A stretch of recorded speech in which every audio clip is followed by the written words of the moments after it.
Talia, great to speak to you. Firstly, let's talk about Tonga's rather unusual election system, parliamentary system. Yes, so Tonga is a constitutional monarchy, and this is only their fourth election since reforms back in 2010 that kind of really aimed at making democracy more democratic for the people of Tonga. So Tonga's parliament has 26 seats. There are 17 people's representatives, and they are the ones that the 60,000 registered voters vote for, and there were 72 candidates vying for those seats. Then we also have the noble seats, and there are 9 noble seats, and they kind of represent the monarchy. So when it comes to election day, there's kind of 2 mini elections going on.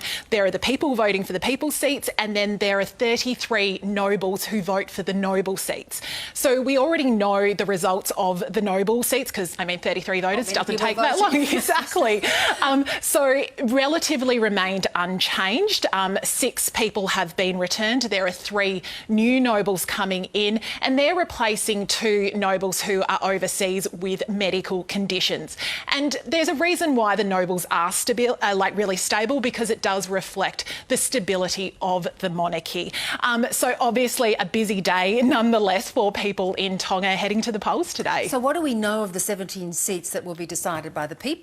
Well, we don't know a lot yet. Generally when they go in, it's pretty like they just kind of, so what happens that there's no party politics. So every candidate registers as an independent, and then if they are elected into parliament, they kind of just join up with like-minded people, and that is what forms parties, because a part of those democratic reforms is there are no party politics. So then what essentially happens is that they will then get voted in and in that process. Now, what's interesting about this election is that the 2 kind of main parties going into the election, they've had some dramas this year, let's just say. There was a reason why King Tupou VI told people up prior to the election to choose wisely. And that is because there is the one party, the Democratic Party of the Friendly Islands. They were founded by former Prime Minister Akalisi Pohiva, who died in 2019. And following his death, there really wasn't a successor who took over. The other party is called the People's Party, and that's where the Prime Minister, Pohiva Toa, is from. But they've also had a year, like the Prime Minister survived a no-confidence motion, and one of his MPs was charged for corruption. So it really is kind of an interesting, anything could kind of happen. Of the 70 plus candidates who put their hands up, what people noticed is that they were a lot younger, and when we're saying younger, we're talking our 40s, 50s, and more educated, lots of them having PhDs. So regardless of what happens, it's definitely going to be a shake-up in the Tongan Parliament. That's really interesting, and you talked about corruption there. What were some of the issues that were driving these elections? Well, one of them is corruption, bribery, nepotism. So that was something that they're really trying to kind of stamp out. Also, Tonga owes a lot of debt, and international debt, which is like, I think, 255 million. 2/3 of that is to China. So you can understand where loans and corruption come in.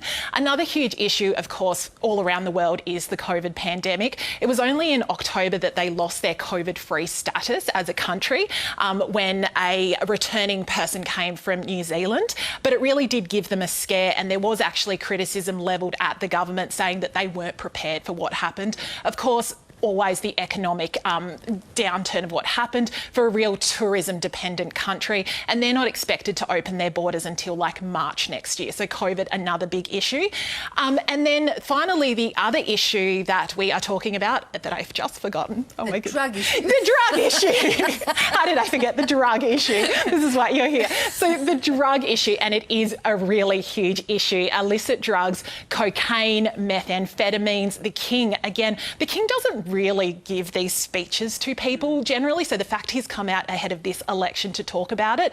Drugs are a huge issue, taking up like police, hospital and court resources to deal with the issue. So that again is why, the thing was to vote wisely and to hopefully choose people who can kind of change what is currently going on in Tonga. That is really interesting. So when might we know the outcomes?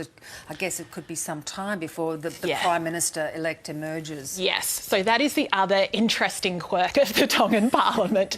So what will happen is the MPs will all get sworn in, and then within a week the King will appoint an interim Speaker, and that Speaker will oversee the election of both the Speaker and the Prime Minister. Now, what's interesting about that is that the nobles have to be the Speaker, but they can also be the Prime Minister. And when it comes to the Prime Minister, we have to do some parliamentary maths, always the fun part when we're talking about seats. So 26 seats in the Tongan Parliament, which means you need 14 seats to have a majority. The nobles with 9 seats normally vote as a block, which means they've got 9 seats and they just need to get 5 independents to come to their kind of party, and then that person who they deem worthy will become the Prime Minister. But generally, judging from past elections, we won't know that until around Christmas time. So wait and watch and see. Fascinating systems. Great to have you sort that out for us. Thanks for coming in, Tony. Thanks, Bev.